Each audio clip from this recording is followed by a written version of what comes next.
Hello students, आज हम लोग मोशन इन अ प्लेन का सेकेंड लेक्चर स्टडी करने जा रहे हैं, जिसका हेडिंग हमने दिया है प्रोजेक्टाइल मोशन। क्या हेडिंग दिया है? Projectile motion. जो पहली बार प्रोजेक्टाइल मोशन पढ़ रहे हैं उनके दिमाग में पहला ये क्वेश्चन अराइज हो रहा होगा कि what is the term projectile. तो सबसे पहले लोग समझें प्रोजेक्टाइल टर्म को।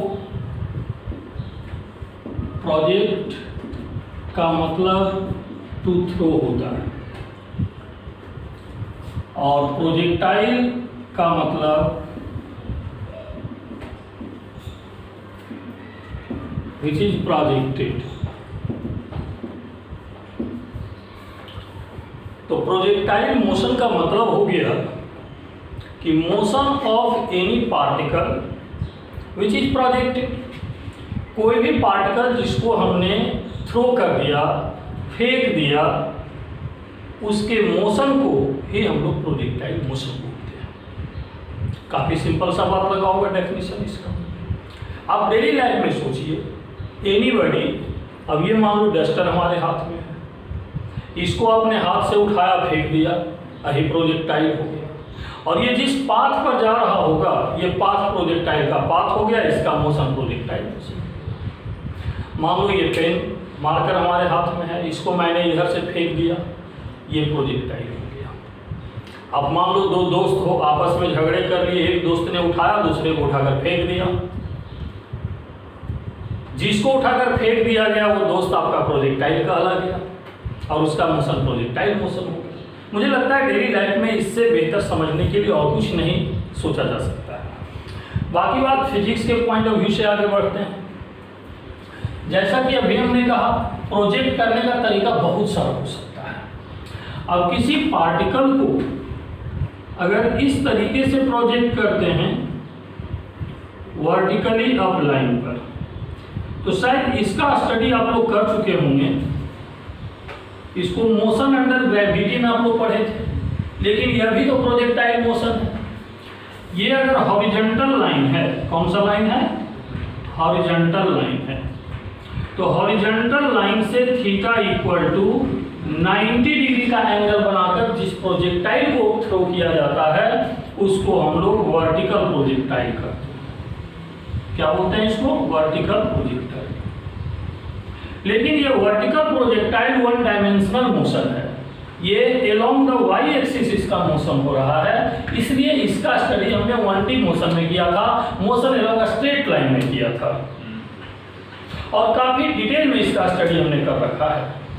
तो ये वर्टिकल प्रोजेक्टाइल का ही एक स्पेशल केसेज है जो ऑलरेडी हम लोग पढ़ चुके हैं।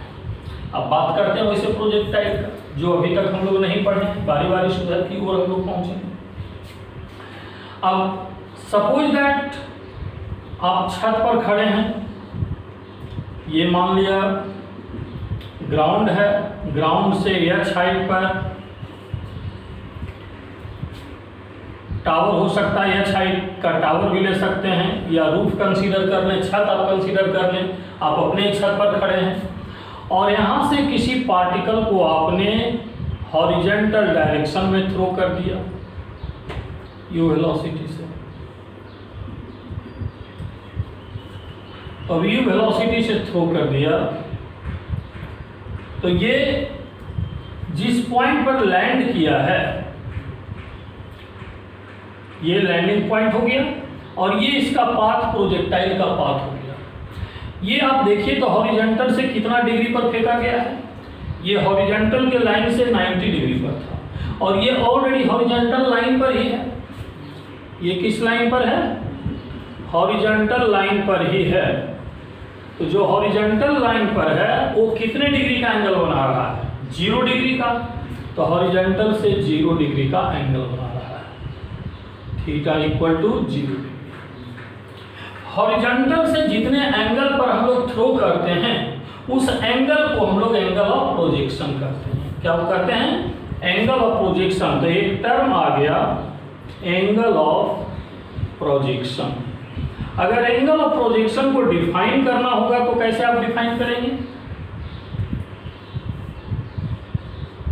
Angle with horizontal at which a projectile is projected.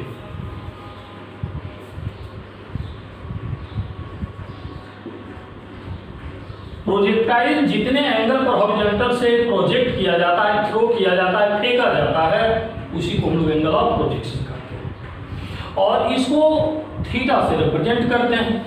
ये बात अलग है कि यहाँ थीटा 90 डिग्री है, ये बात अलग है कि यहाँ थीटा 0 डिग्री है। आप और भी कैसे देख सकते हैं? अब ये आप कंसीडर करो, ये एक्स एक्सिस है, ये वाई एक्सिस है। मान लो यहाँ से u स्पीड से यहाँ से थीटा का एंगल, थीटा 60 डिग्री, 37 डिग्री, ऐसा कुछ भी 37 डिग्री का एंगल बनाता हुआ अगर किसी पार्टिकल को थ्रो किया गया है। अब यहाँ पर अगर एंगल ऑफ प्रोजेक्शन की बात करें तो इसका एंगल ऑफ प्रोजेक्शन कितना डिग्री होगा? 37 डिग्री। तो यहाँ पर थीटा का वैल्यू 37 डिग्री है, तो यहाँ पर एंगल ऑफ प्रोजेक्शन 37 डिग्री। एक एंगल ऑफ प्रोजेक्शन होता है, एक स्पीड ऑफ प्रोजेक्शन होता है। यहाँ पर u जो हमने डिनोट किया है तीनों ही फिगर में, फिगर 1, फिगर 2, फिगर 3, आप इसको फिगर फर्स्ट कर सकते हैं, वर्टिकल प्रोजेक्टाइल। इसका नाम हॉरिजॉन्टल प्रोजेक्टाइल देते हैं। कौन सा प्रोजेक्टाइल इसको बोलते हैं? Horizontal projectile. क्यों बोलते हैं? इसलिए कि हॉरिजॉन्टल लाइन के अलोंग थ्रो किया गया है, इसका नाम हॉरिजॉन्टल प्रोजेक्टाइल देते हैं। इसको फिगर सेकेंड हम लोग कह लें। फिगर फर्स्ट में जिस स्पीड से थ्रो किया गया है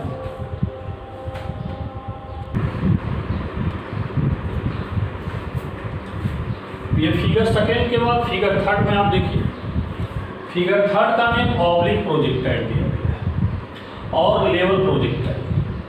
ऑब्लिक प्रोजेक्टाइल और लेवल प्रोजेक्टाइल, ऑब्लिक का सेंस ये है कि हॉरिजॉन्टल से ये कुछ एंगल पर इंक्लाइंड है, ये न तो कंप्लीट वाई एक्सिस के लंब है न तो कंप्लीट एक्स एक्सिस के। लेवल प्रोजेक्टाइल इसलिए लिखा जाता है कि जिस लेवल से थ्रो किया गया है पार्टिकल उसी लेवल में रिटर्न हो रहा है।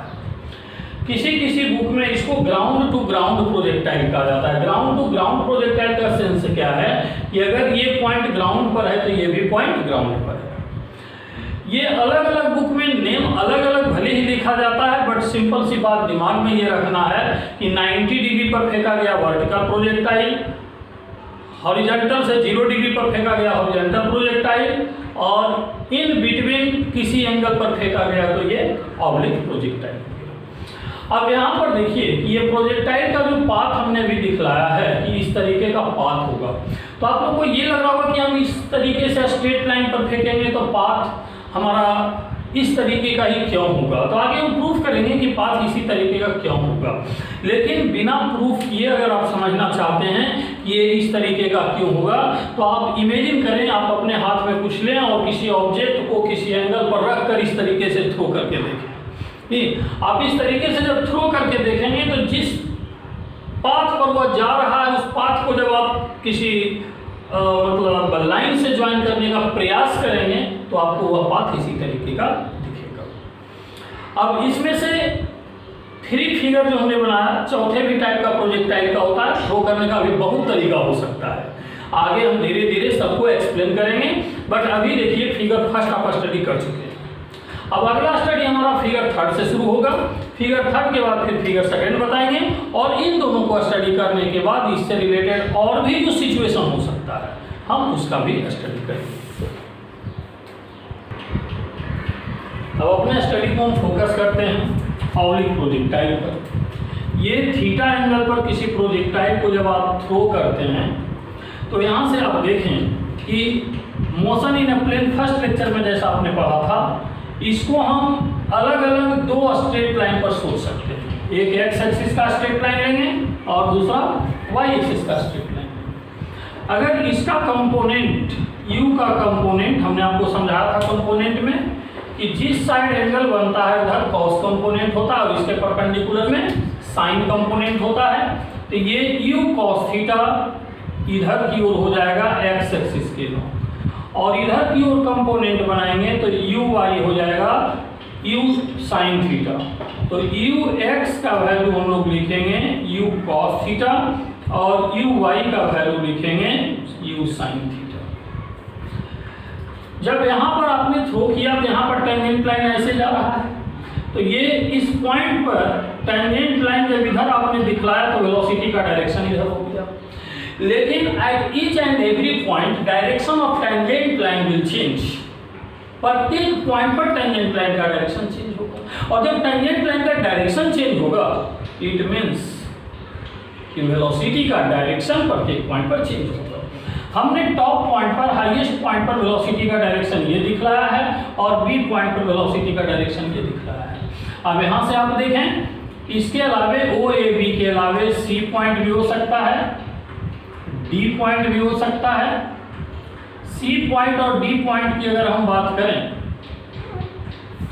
सी पॉइंट और डी पॉइंट की बात करें तो सी पॉइंट पर टेंजेंट लाइन इधर की हो जाएगा और डी पॉइंट पर टेंजेंट लाइन इधर की हो जाएगा।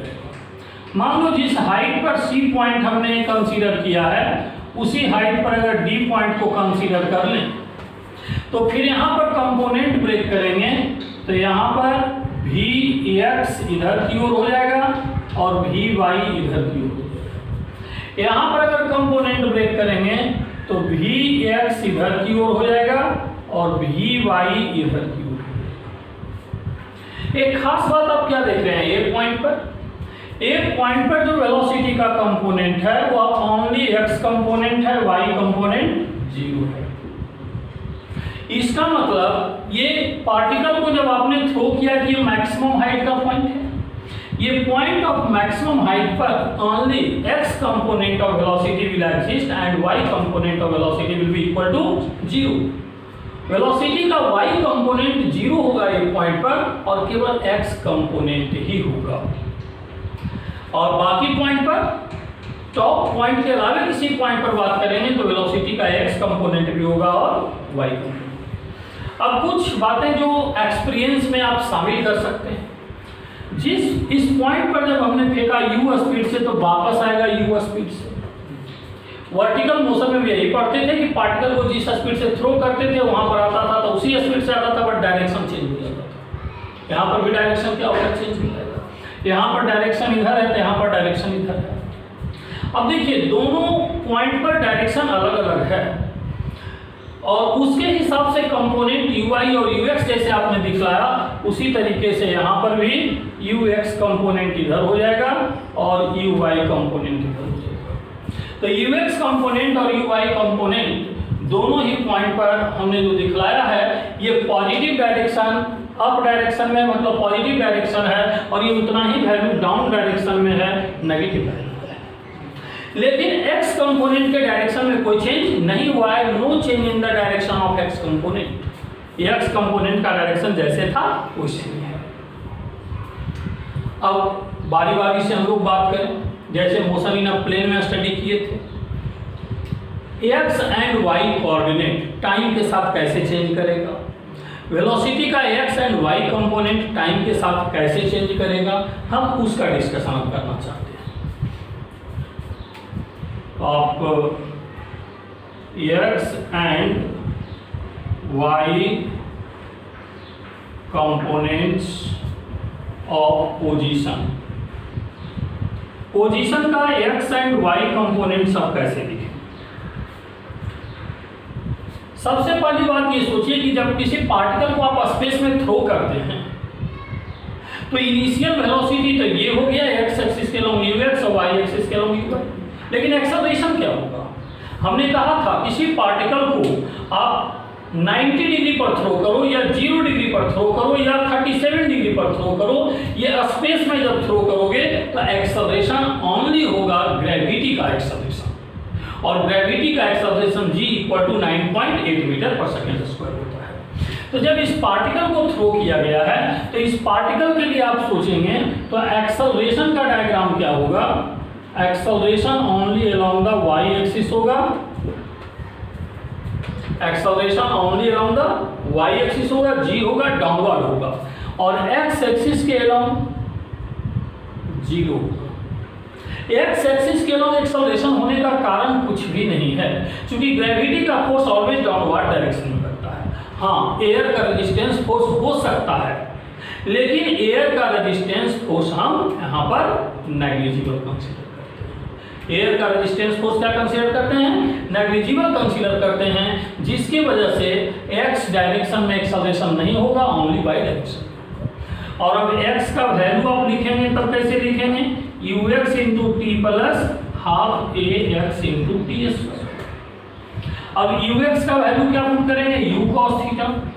तो x is equal to u cos theta into T, और x का वैल्यू 0, तो ये हो गया 0। ये x कंपोनेंट के लिए हो गया। y कंपोनेंट के लिए uy into T plus half A Y into T square. तो यहां से y इक्वल टू क्या हो जाएगा? u sine theta into T plus half A Y into T square. तो half A Y into T square I mean minus half G T square. A Y की जगह पर हमने जी रखा है, चूंकि डाउनवर्ड डायरेक्शन में है इसलिए हमने माइनस साइन यहाँ पर किया है। यहाँ पर देखिए you why you sine theta plus हमने क्यों लिया? इसलिए कि यू साइन थीटा ऊपर। अब यहाँ से एक्स कोऑर्डिनेट और वाई कोऑर्डिनेट हमने लिखा है, जैसे मोशन इन प्लेन में वहां पर पढ़ते थे वैसे ही देखिए, ये एक्स कोऑर्डिनेट हो गया पोजीशन का और ये वाई कोऑर्डिनेट हो गया पोजीशन का। अब वेलोसिटी का एक्स एंड वाई कंपोनेंट्स क्या होगा? x and y components of velocity।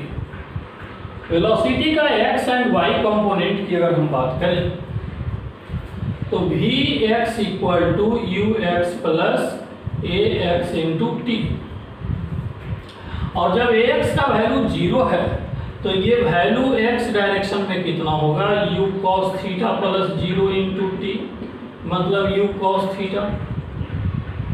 तो x component of velocity u cos theta होगा, इंडिपेंडेंट ऑफ टाइम है, टाइम पर डिपेंड नहीं कर रहा है। और y कंपोनेंट ऑफ वेलोसिटी क्या है? u sin थीटा, या आप ऐसे लिख लीजिए पहले u y plus A Y into T. तो V Y equal to you sine theta minus ji T. ये हो गया इक्वेशन फर्स्ट और ये हो गया इक्वेशन सेकेंड। अब इक्वेशन फर्स्ट और इक्वेशन सेकेंड में V x equal to you cos theta और we Y equal to you sine theta minus ji T, equation first और सेकेंड को एनालाइज करें तो क्या पता चलेगा कि ये एक्स कंपोनेंट थीटा पर डिपेंड नहीं कर रहा है, लेकिन ये वाई कंपोनेंट, सॉरी हमने क्या बोला था अभी, आप लोग रिपीट करेंगे, वी एक्स किस पर डिपेंड कर रहा है? टी पर डिपेंड नहीं कर रहा है, टाइम पर डिपेंड नहीं कर रहा है, और वी वाई किस पर डिपेंड कर रहा है? टाइम पर डिपेंड कर रहा है। तो दोनों में डिफरेंस क्या है? दोनों में डिफरेंस क्या है कि x component independent of time है, मतलब इसका वैल्यू ऑलवेज कांस्टेंट रहेगा, लेकिन y component depends on time है, मतलब इसका वैल्यू कांस्टेंट नहीं रहेगा, ये चेंज होता रहेगा। डायग्राम से जरा एनालाइज कीजिए तो कैसे चेंज करेगा। देखिए यहाँ पर यू वाई है, यहाँ पर 0 है, इसका क्या मतलब है कि जैसे जैसे पार्टिकल ऊपर राइज कर रहा है वाई कंपोनेंट ऑफ वेलोसिटी 0 हो गया है, फिर यहाँ पर जैसे जैसे पार्टिकल नीचे आ रहा है वाई कंपोनेंट इंक्रीज करते हुए फिर से you why you sine theta हो गया है, केवल डायरेक्शन बदला है, मैग्नीट्यूड जितना था उतना ही हो गया। मतलब वाई कंपोनेंट ऑफ वेलोसिटी प्रत्येक पॉइंट पर चेंज हो रहा है, लेकिन एक्स कंपोनेंट में कोई चेंज नहीं होगा क्योंकि वह टाइम से इंडिपेंडेंट है। तो ये इक्वेशन फर्स्ट और सेकेंड पहले जब आप कर लिए थे तो इसको थर्ड कर लीजिए और इसको फोर्थ कर लीजिए। आप वेलोसिटी के फर्स्ट सेकेंड भी रख सकते हैं, लेकिन अगर उसको और इसको अलग अलग नहीं माने तो इसको 1, इसको 2, इसको 3 और इसको 4 रख सकते हैं। तो ये हो गया x and y component of velocity और वो हो गया x and y component of position. अब देखिए ऑब्जेक्टिव टिप्स यहाँ से देखिए कि ये जो डिस्कशन अभी हमने किया इससे रिलेटेड कुछ ऑब्जेक्टिव क्वेश्चन डायरेक्टली क्या पूछा जा सकता है। पोजीशन वेक्टर अगर आपको लिखने के लिए कहा जाए तो पोजीशन वेक्टर आप कैसे लिखेंगे? पोजीशन वेक्टर को वेक्टर r से रिप्रेजेंट करें तो vector r equal to X I plus Y J होता है। अब x और y का वैल्यू रख दें तो vector r equal to u cos theta into t vector i plus u sine theta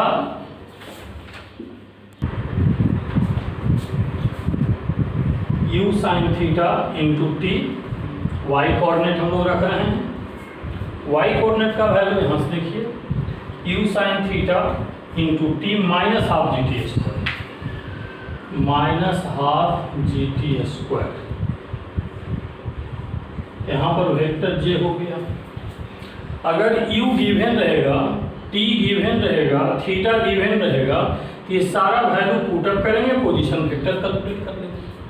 तो ये ऑब्जेक्टिव क्वेश्चन में पूछा जाता है कि अगर टाइम गिवन है, थीटा u दिया हुआ रहेगा, जैसे u का कुछ न्यूमेरिकल वैल्यू रहेगा 20 metre per second, 30 metre per second, theta का भी कोई वैल्यू दिया हुआ रहेगा 30 डिग्री, 60 डिग्री, 37 डिग्री, राइट। उसके बाद टाइम भी दिया हुआ रहेगा, आपसे पूछेगा पोजीशन वेक्टर क्या है। सेकेंड नंबर वेलोसिटी वेक्टर आप कैसे लिखें? तो वेलोसिटी वेक्टर के लिए vector v equal to v x I plus v y j. अब यहां से आप देखें तो velocity vector equal to v x, x component of velocity u cos theta vector i, v y u sine theta minus ji t vector j. ये velocity का velocity vector हमने लिखा है और ये पोजीशन वेक्टर हमने लिखा है। Third number point direction of velocity. Velocity का डायरेक्शन आप कैसे कैलकुलेट करेंगे? तो वेलोसिटी का डायरेक्शन कैलकुलेट करने के लिए आप देख लीजिए, मान लो इस पॉइंट पर वेलोसिटी v है, इसका डायरेक्शन कैसे बताएंगे? यहाँ के साथ एंगल बताते हैं, या फिर इस पॉइंट पर भी देखिए ये वेलोसिटी v है, यहाँ के साथ कितना एंगल बना रहा है ये बता दीजिए। चूंकि सेम हाइट पर है तो सेम एंगल हमने दिखाया है, लेकिन हाइट चेंज होगा तो एंगल भी क्या होगा? चेंज होगा। तो डायरेक्शन ऑफ वेलोसिटी के लिए हम लोग क्या लिखेंगे? वहां पर एक डायग्राम बना दीजिए, ये वी एक्स हो गया, ये वी वाई हो गया और ये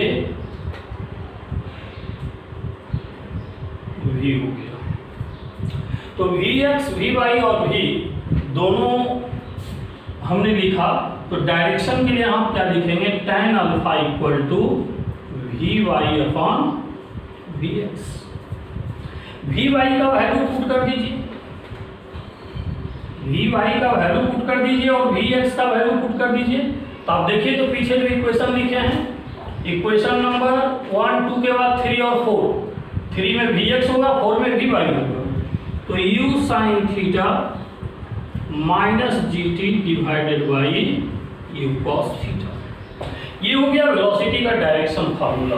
तो वेलोसिटी वेक्टर फॉर्म में कैसे निकालेंगे, डायरेक्शन ऑफ वेलोसिटी कैसे कैलकुलेट करेंगे, ये 3 ऑब्जेक्टिव का टिप्स हो गया जो ऑब्जेक्टिव न्यूमेरिकल में डायरेक्टली यूज होते रहता है।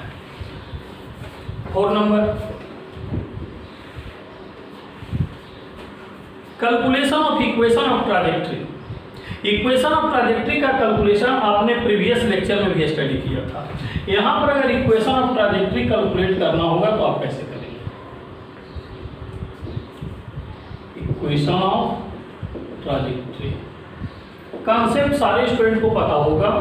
x equal to you cos theta into t है, यहाँ से t का वैल्यू आप पहले कैलकुलेट कर लीजिए। हमने कहा था कि x और y के बीच का relation after elimination of time, क्या कहा था? Relation between x and y after elimination of time. तो यहाँ पर जो टाइम है, टाइम भी हमने पहले कैलकुलेट कर लिया और next equation y equal to you sine theta into t minus half G T square में पुटअप कर देंगे। तो y equal to you sine theta t के बदले में x by u cos theta minus half g x by u cos theta का whole square. Final result y equal to x tan theta minus half g x square by u square cos square theta. ये हमारा equation of trajectory का relation आ गया। ये equation of trajectory का relation काफी important है। मतलब प्रोजेक्टाइल मोशन आप पढ़ चुके हैं और किसी ने आपसे पूछा कि इक्वेशन ऑफ ट्राजेक्ट्री याद है या नहीं, इक्वेशन ऑफ ट्राजेक्ट्री आपसे पूछा और आपने बताया नहीं, ये साफ डिसीजन मिलता है कि आप स्टडी के प्रति सिंसियर नहीं है। इसलिए हमने VVI लिखा है। इसका भूल जाना मतलब हम समझते हैं कि प्रोजेक्टाइल मोशन के स्टडी के प्रति केयरलेस होना होता है। इक्वेशन ऑफ ट्राजेक्ट्री का इक्वेशन जो हमने डिस्कस किया, मैंने कहा था डायरेक्टली ऑब्जेक्टिव से लेकर सब्जेक्टिव तक इंप्लीमेंट होने वाला इक्वेशन होता है। अब 5 नंबर ऑब्जेक्टिव टिप्स हम लोग देखते हैं। Time at which speed of projectile is minimum. कितने टाइम पर प्रोजेक्टाइल का स्पीड मिनिमम होगा, ये हमें कैलकुलेट करना है।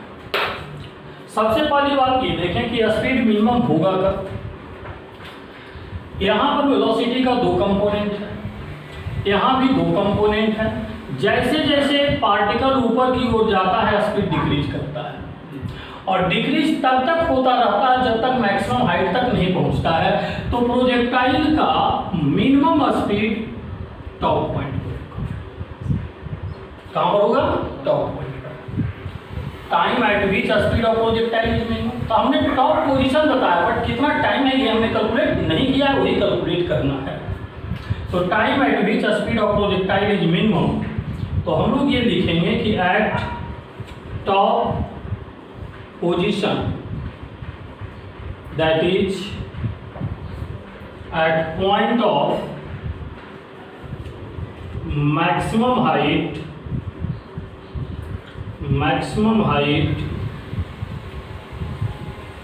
speed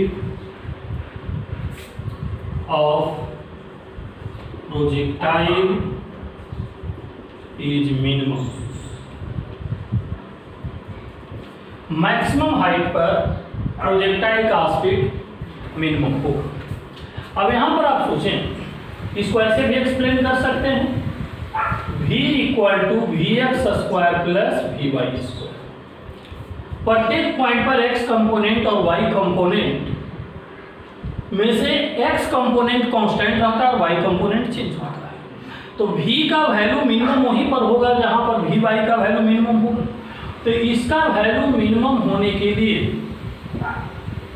vy का वैल्यू मिनिमम होना चाहिए और ये minimum value vy equal to 0 होगा at maximum height. y equal to 0 at maximum height. Maximum height पर ये 0। अब मैक्सिमम हाइट पर vy का वैल्यू 0 होगा तो मिनिमम स्पीड मैक्सिमम हाइट पर होगा और उसका वैल्यू होगा vx square plus 0 square v minimum is equal to vx। अब आपके दिमाग में बात आ रहा होगा कि आपने तो लिखा था टाइम कैलकुलेट करना है, आपने मिनिमम स्पीड कैलकुलेट कर दिया। ये भी एक ऑब्जेक्टिव है, ये भी पूछा जाता है, बट हमारा मोटो टाइम ही कैलकुलेट करना है। ये हमने जस्ट समझाया कि मिनिमम कहाँ पर होगा, क्यों होगा, लेकिन अगर ये मिनिमम वैल्यू हो रहा है टॉप पोजीशन पर तो टाइम क्या होगा। इतने देर तक मैंने सिर्फ समझाने का प्रयास किया कि टाइम पोजीशन क्या होगा, टाइम का कैलकुलेशन जस्ट करने जा रहे हैं। पोजीशन क्या होगा, कौन सा पॉइंट होगा जहां पर स्पीड मिनिमम होगा, और अब कैलकुलेट क्या करेंगे, टाइम। तो टाइम का कैलकुलेशन करने के लिए इतने अंडरस्टैंडिंग के बाद एक लाइन का बात है, time calculation. Time calculation vy equal to 0। हमने क्या डिस्कस किया कि मिनिमम स्पीड होने के लिए vy का वैल्यू जीरो होना चाहिए। कहाँ पर होता है? टॉप पोजीशन पर। और वी वाई का फॉर्मूला क्या पढ़ा था हमने? U sine theta minus ji t, u sine theta minus ji t equal to zero. तो u sine theta minus ji t equal to zero, then u sine theta equal to g t. तो t equal to you sine theta divided by g, t equal to you sine theta divided by ji.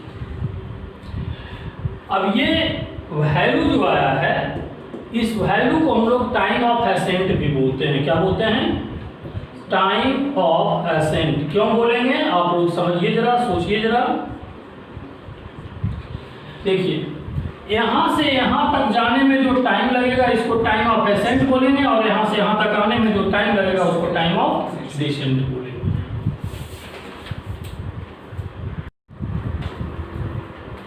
5 number point में हमने time का calculation किया था minimum speed के लिए, और उस टाइम को हमने क्या कहा था? Time of ascent. अब next 6 number point, time at which x and y components of velocity are equal. Velocity का एक्स और वाई कंपोनेंट कितने टाइम पर इक्वल होगा? आसान सा सवाल है, लेकिन बहुत फेमस है, अक्सर हम पूछा जाता है objective question. X and y component of velocity equal है, जैसा कि प्रॉब्लम में कहा है v x equal to v y है। वी एक्स का वैल्यू हमने क्या लिखा था? यू कॉस थीटा, और वी वाई का वैल्यू हमने क्या लिखा था? यू साइन थीटा माइनस जी टी। तो g t equal to you sine theta minus cos theta. तो t equal to you sine theta minus cos theta divided by g. जब directly ये formula आप यूज करते हैं तो आपसे गलती क्या होता है? आपसे गलती क्या होता है कि कभी स्टूडेंट कॉस को पहले बोल देंगे, उन्हें ध्यान में नहीं देगा कि साइन पहले रखना है या कॉस पहले रखना। एक बात तो जरूर ध्यान में रखें, टाइम ऑलवेज पॉजिटिव होता है। तो कुछ भी ऐसा वैल्यू ना रखें कि टाइम नेगेटिव। मान लिया जब उल्टा आप लिखेंगे ना तो ऑटोमेटिक टाइम नेगेटिव आ सकता है, और टाइम नेगेटिव होता नहीं है, इसलिए पॉजिटिव बनाएंगे। तो u sine theta minus cos theta by g. इतने टाइम पर x and y components of velocity equal होगा, मतलब जितना न्यूमेरिकल वैल्यू इसका होगा उतना ही न्यूमेरिकल वैल्यू इसका होगा, चाहे अब इस पॉइंट पर हो चाहे इस पॉइंट पर हो। अब एनालाइज करें कि ये टाइम का वैल्यू ये टाइम का वैल्यू इस पॉइंट से पहले मिलेगा या इस पॉइंट के बाद मिलेगा। ये एनालिसिस करने के लिए 1 मिनट का आपको टाइम दिया गया है, आप सोचिए, उसके बाद हम डिस्कस करें। चलिए, तो आप लोगों ने जो इतने देर में सोचा है, आप देखिए तो हमारे सोच के साथ आपका सोच एग्री कर रहा है या नहीं। हमने ब्रैकेट ब्रेक करके लिखा है t equal to you sine theta by g minus u cos theta by g. U sine theta by g का वैल्यू t है और u cos theta by g हो गया। ये u cos theta by g का value कुछ भी होगा, लेकिन इसमें से तो माइनस हो रहा है, इसका मतलब ये वैल्यू इससे क्या है? स्मॉलर है। तो t का वैल्यू अगर TA से स्मॉलर है, लेस देन है, तो ये क्लियर हो गया कि जब भी x और y कंपोनेंट इक्वल होगा तो वह टाइम ऑफ एसेंट से पहले होगा, टाइम ऑफ एसेंट से बाद में नहीं होगा। चूंकि टाइम ऑफ एसेंट यहाँ पर है तो टाइम एसेंट से पहले इधर कहीं कहीं पोजीशन होगा, इधर जैसे ही आप बढ़ेंगे टाइम ऑफ एसेंट से वैल्यू बढ़ना शुरू हो जाएगा। चलिए, अब यहाँ पर क्वेश्चन और क्या अराइज हो सकता है? अगर x और y कंपोनेंट इक्वल है तो एंगल का वैल्यू क्या होगा? 7 नंबर पॉइंट, डायरेक्शन और Vx equal to Vy। Vx और Vy का वैल्यू अगर इक्वल है तो उसके लिए डायरेक्शन हम क्या लिखेंगे? सिंपल सी बात, डायरेक्शन ऑफ वेलोसिटी में आपने क्या पढ़ा था? डायरेक्शन ऑफ वेलोसिटी में आपने स्टडी किया था tan alpha equal to v y upon v x, और यहाँ पर वी वाई और वी एक्स इक्वल बताया जा रहा है। तो जब इक्वल होगा किसका वैल्यू 1 और अल्फा का वैल्यू 45 डिग्री। इसका मतलब क्या हुआ कि एक कॉमन सा कंक्लूजन पॉइंट आप निकाल सकते हैं कि प्रोजेक्टाइल मोशन में Vx equal to Vy, if अगर ऐसा है कि Vx इक्वल टू Vy है, ऑलवेज नहीं होता है, लेकिन अगर ऐसा है तो इसके आधार पर दो ऑब्जेक्टिव पूछा जाता है, t equal to u sine theta minus cos theta divided by g, और दूसरा टाइम का वैल्यू हमने कैलकुलेट किया तो एंगल का आंसर क्या करेंगे, अल्फा इक्वल टू 45 डिग्री, और ये time less than time of ascent होना चाहिए।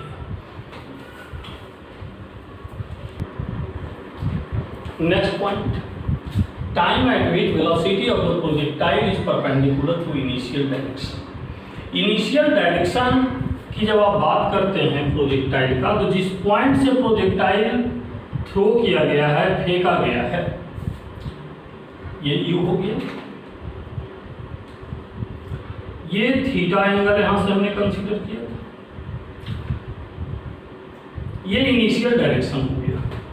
अब आपसे कहा जाता है कि कितने टाइम पर वेलोसिटी इनिशियल का परपेंडिकुलर होगा। अब यहाँ के बाद से कोई भी पोजीशन आप ले लें, जैसे यहाँ पर, तो यहाँ पर तो वेलोसिटी का डायरेक्शन ये है, क्या लगता है कि ये इससे 90 डिग्री का एंगल बना पाएगा? ये कभी नहीं देखने से लग रहा है कि 90 डिग्री है। अगर इस पॉइंट तक 90 डिग्री नहीं है, क्या इससे पहले हो सकता है? बिल्कुल नहीं। इससे पहले भी आप देखेंगे तो एंगल 90 डिग्री नहीं होगा। अलग अलग देखिए हम दिखला रहे हैं। अगर यहाँ पर ऐसे लाइन बनाते हैं तो भी इन दोनों लाइन के बीच का एंगल 90 डिग्री से लेस देन ही होगा, 90 डिग्री पॉसिबल नहीं है। तो निश्चित रूप से वो पॉइंट पर तो होगा ही नहीं, पॉइंट ऑफ मैक्सिमम हाइट पर होगा ही नहीं, तब पॉसिबल कहाँ है? अब मैक्सिमम हाइट से आगे बढ़ना पड़ेगा। तो ये पॉइंट पर पॉसिबल नहीं है, इसको भी मैंने डिलीट कर दिया। इस पॉइंट पर भी पॉसिबल नहीं है, इसको भी रिजेक्ट कर दिया। और जैसा कि मैंने डिसीजन दिया कि अब कहीं कहीं आगे बढ़ना पड़ेगा। जब आप आगे की ओर बढ़ेंगे तो यहाँ पर मान लो कि एक कोई पॉइंट लेते हैं, तो वेलोसिटी का लाइन ऐसे होगा, इसको पीछे की ओर बढ़ाएंगे तब चांसेस लग रहा है कि ये 90 डिग्री एंगल फॉर्म करेगा। ये चांसेस लग रहा है कि 90 डिग्री एंगल फॉर्म करेगा। तो अब देखिए, तो ये 90 डिग्री अगर एंगल फॉर्म कर रहा है तो यहाँ पर जो भी टाइम होगा वह time greater than time of ascent होगा। ये टाइम ऑफ असेंट से स्मॉलर नहीं होगा। तो टाइम ऑफ असेंट से ग्रेटर होगा, लेकिन कितना होगा वही तो हमें कैलकुलेट करना है। What is the particular time? कोई पर्टिकुलर टाइम होगा ना, इसके लिए कैलकुलेशन कैसे करेंगे? तो इसका कैलकुलेशन करने के लिए 2 3 4 मेथड है, लेकिन कोई एक सिंपल मेथड का हम डिस्कशन करेंगे। और 1 मिनट का टाइम दिया, आप लोग सोचिए, उसके बाद हम डिस्कस करते हैं। चलिए, बहुत सारे स्टूडेंट लोगों ने सोचा है अपने अपने तरीके से, बट जो सबसे सिंपल तरीका है वो हमारा वेक्टर का मेथड है। वेक्टर के मेथड में क्या है, इनिशियल डायरेक्शन आपका ये है, ये इनिशियल वेलोसिटी हो गया। आप केयरफुली देखें इनिशियल वेलोसिटी को, x component i, y component j, u cos theta i, u sin theta j। और किसी टाइम t पर ये x कंपोनेंट तो चेंज होता नहीं है, और y component u sin theta minus gt है, तो ये किसी टाइम t पर वेलोसिटी है। और अगर ये इससे 90 डिग्री पर है, जैसा कि डायग्राम में दिखलाया गया कि ये इससे 90 डिग्री पर है, तो दोनों का डॉट प्रोडक्ट क्या होना चाहिए? 0। तो हम लोग यहाँ पर लिखेंगे since v is perpendicular to u, इसलिए v dot u equal to 0। तो v डॉट u 0 होगा तो दोनों का डॉट प्रोडक्ट निकाल लें। तो u cos थीटा i का i के साथ डॉट प्रोडक्ट करेंगे, तो u cos theta into u cos theta, u square cos square theta, इसका यहाँ से कर दिए। फिर इसका इससे मल्टीप्लाई कीजिए, इसका इससे मल्टीप्लाई कीजिए, तो ये हो जाएगा u square sine square theta minus g into t u sine theta equal to 0। अब यहाँ से u square cos square theta plus sine square theta equal to g t u sine theta. U से u cancel out हो जाएगा, तो यहाँ से t equal to इसका वैल्यू 1 हो जाएगा, ये value u by g sine theta है। ध्यान दें ये time u by g sine theta है, ये टाइम इक्वल टू नहीं है u साइन थीटा बाई जी। थोड़ा सा कंसंट्रेशन आपका इधर से उधर होगा तो लगेगा कि जैसे ये टाइम ऑफ एसेंट ही है। Time of ascent u sine theta by g था और ये u by g sine theta है, और ऐसे में हमने डिस्कस किया है जैसा कि हमने कहा था t equal to t a, पहले भी समझाया था आपको। ये जो टाइम है टाइम ऑफ एसेंट से क्या होना चाहिए, कम होना चाहिए या ज़्यादा। आप देखिए तो वहाँ डायग्राम से मैंने क्या समझाया, t greater than t a, तो ये भी क्या होना चाहिए, ग्रेटर देन टी ए। अब देखिए यहाँ पर t greater than t a, तो u by g sine theta भी क्या होना चाहिए, ग्रेटर देन टी ए।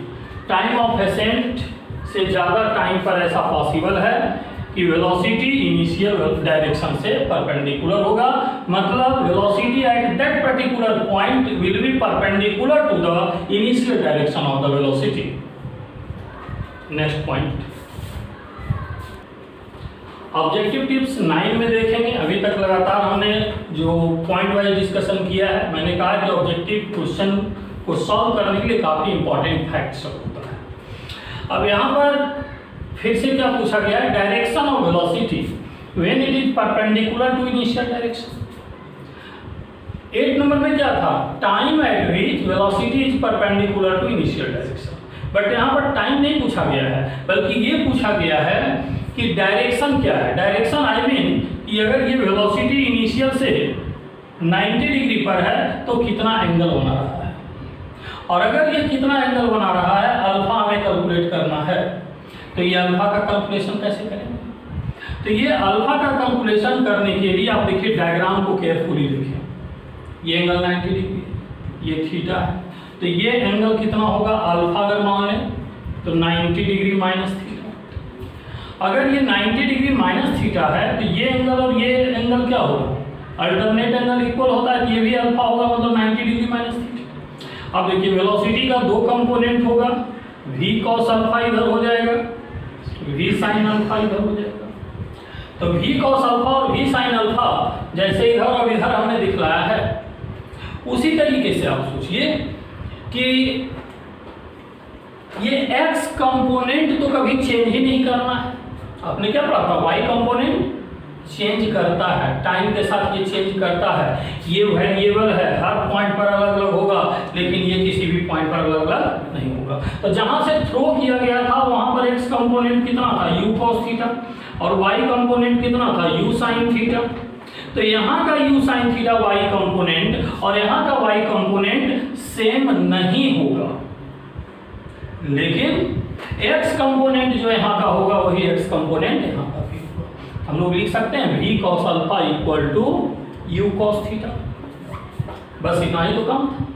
इतना आपने किया और अगले लाइन में देखिए तो आपका आंसर हो जाएगा। ये अंडरस्टैंडिंग हमारे लिए इंपॉर्टेंट था कि आप कैसे सोचते हैं कि ये एंगल अगर अल्फा है तो ये भी अल्फा होगा, और इसका जो x कंपोनेंट होगा ये ऑलवेज कांस्टेंट होगा, जो इनिशियल है वही यहाँ पर होगा। आप जैसे ही इसको इक्वेट करते हैं तो v cos alpha equal to u cos theta, v cos alpha equal to u cos theta. तो v cos अल्फा मतलब cos 90 degree minus theta equal to u cos theta. तो v sin theta equal to u cos theta. That imply tan theta equal to u by v, या v equal to u by cot theta. v is equal to u cos theta by sin theta cot theta. अब देखिए objective question कितने तरीके से पूछा जाता है। आपसे पूछा गया था डायरेक्शन ऑफ वेलोसिटी, तो डायरेक्शन ऑफ वेलोसिटी के लिए हम लोग आंसर क्या करेंगे, डायरेक्शन के लिए अगर आंसर करना होगा तो alpha equal to 90 degree minus theta. अगर ये 30 डिग्री होगा तो ये आंसर क्या होगा, 60 डिग्री। अगर ये आंसर 40 डिग्री होगा तो ये आंसर क्या होगा, 50 डिग्री। और अगर थीटा का वैल्यू दिया हुआ है, यू दिया हुआ है, तो भी आप कैलकुलेट कर सकते हैं। तो ऑब्जेक्टिव क्वेश्चन में ये भी काफी फेमस होता है और ये भी फेमस होता है, मतलब दोनों का सॉल्यूशन एक ही जगह से आ रहा है, चाहे आप ये सॉल्व करें चाहे ये सॉल्व करें। यहाँ का अंडरस्टैंडिंग जैसे ही आपको डेवलप होगा, डायरेक्शन पता चल गया 90 डिग्री माइनस थीटा है, और एक्स कंपोनेंट को इक्वेट करेंगे तो v equal to u cot theta है। मतलब ये जो बॉक्स है ये इंडिकेट कर रहा है calculation of velocity when it is perpendicular to initial direction. जब ये इनिशियल डायरेक्शन से परपेंडिकुलर है तो वेलोसिटी का कैलकुलेशन क्या होगा। Point number 10, maximum height and time of flight. देखिए, पार्टिकल को जब थ्रो किया जाता है तो यहाँ से यहाँ तक पहुँचने में जो हाइट कवर होता है वो मैक्सिमम हाइट होती है। यहाँ से यहाँ तक का टाइम ऑफ एसेंट, यहाँ से यहाँ तक का टाइम ऑफ डिसेंट, और यहाँ से यहाँ तक का टोटल टाइम ऑफ फ्लाइट का होता है। मतलब टाइम ऑफ फ्लाइट की जब बात करते हैं तो ओ से चलकर ए से चलकर बी तक के टाइम को बोलते हैं। टाइम ऑफ फ्लाइट को कैपिटल टी से हमने रिप्रेजेंट किया और मैक्सिमम हाइट को कैपिटल लेटर एच से हमने रिप्रेजेंट किया है। अब यहाँ पर आप देखें कि ये जो यहाँ से यहाँ तक का डिस्टेंस है, हॉरिजॉन्टल लाइन पर जो डिस्टेंस कवर होता है, प्रोजेक्टाइल यहाँ से यहाँ तक जब गया तो इसको आर से रिप्रेजेंट करते हैं, कैपिटल लेटर आर, और हॉरिजॉन्टल रेंज बोलते हैं। लेकिन अभी का डिस्कशन हमारा हॉरिजॉन्टल रेंज से रिलेटेड नहीं है, हम अपने डिस्कशन को फोकस कर रहे हैं maximum height and time of flight पर। तो मैक्सिमम हाइट एच का वैल्यू कैलकुलेट कैसे करेंगे, तो at the point of maximum height y equal to h, यहाँ पर y कोऑर्डिनेट h के बराबर होगा, और यहाँ से यहाँ तक देखिए टोटल r है तो हाफ डिस्टेंस r/2 हो जाएगा, तो इसका x कोऑर्डिनेट r/2 हो गया और y कोऑर्डिनेट h हो गया। अब यहाँ से देखिए y इक्वल टू एच का जब t इक्वल टू TA और TA equal to u sine theta by g, तो अब देखिए तो यहाँ से y equal to u sine theta into t minus half G T square, तो h equal to u sine theta by g minus half g u sine theta by g का whole square. तो ये इसको आगे आप calculate करेंगे तो देखिए ये वैल्यू आ गया, इसको फाइनल लाएंगे ये आ गया। VVIM में लिखा है, ये as a standard formula use होता है, ये आपको याद रखना चाहिए। भूल भी जाएंगे तो डिराइव कर लेंगे, ऐसी कोई बड़ी बात नहीं है, लेकिन जो स्टैंडर्ड रिजल्ट है रेगुलर यूज होने वाला है उसे हमें याद ही रखना चाहिए। चलिए, तो ये मैक्सिमम हाइट हो गया। और टाइम ऑफ फ्लाइट की बात करेंगे तो टाइम ऑफ फ्लाइट के बारे में हमने क्या कहा था, time from O to A plus time from A to B। Time from O to A time of ascent है और time from A to B time of descent है। और आप जानते हैं कि टाइम ऑफ एसेंट और टाइम ऑफ डिसेंट इक्वल होता है, इसलिए u sine theta by g plus u sine theta by g. जैसे वो स्टैंडर्ड फार्मूला है वैसे ये भी स्टैंडर्ड फार्मूला है। लेकिन इस पॉइंट को डिस्कस करने का हमारा मतलब सिर्फ यही दो डिस्कशन नहीं था, बल्कि एक इम्पॉर्टेंट ऑब्जेक्टिव टिप्स आपको बताना था जो इन दोनों के कॉरिलेशन से होता है। और इन दोनों के कॉरिलेशन से हमने हेडिंग क्या दिया था, maximum height and time of flight. तो इंडिविजुअली तो हमने कैलकुलेट कर लिया, लेकिन अब जरा देखें एच को आप क्या लिख सकते हैं, एच को आप लिख सकते हैं u square sine square u sine theta का whole square divided by 2g। और इस फॉर्मूला से देखिए तो आप क्या लिखेंगे, u sine theta equal to gt by 2, u sine theta equal to gt by 2। ये u साइन थीटा का वैल्यू अगर यहाँ पुट कर दें तो ये रिजल्ट क्या होगा, h equal to u sine theta के जगह पर क्या पुट करेंगे, gt बाई 2 का whole square divided by 2g। तो h equal to g square t square by 4 into 2 8g। तो g से g कैंसल आउट हो गया, तो h is equal to half 1/8 होगा ना, 1/8 g टी स्क्वायर। ये मैक्सिमम हाइट का फॉर्मूला हो गया। लेकिन यहाँ से t का वैल्यू आप लिखेंगे तब क्या होगा, स्क्वायर रूट 8h/g। ये काफ़ी इंपॉर्टेंट रिजल्ट है और इसी के चलते हमने कहा कि maximum height and time of flight, maximum height और टाइम ऑफ फ्लाइट को कोरिलेट करने वाला ये इक्वेशन हो गया। यहाँ पर फिर से आप क्लियर करें, मैक्सिमम हाइट का कैलकुलेशन इस फॉर्मूला से होता है, खुद ये एक ऑब्जेक्टिव क्वेश्चन है।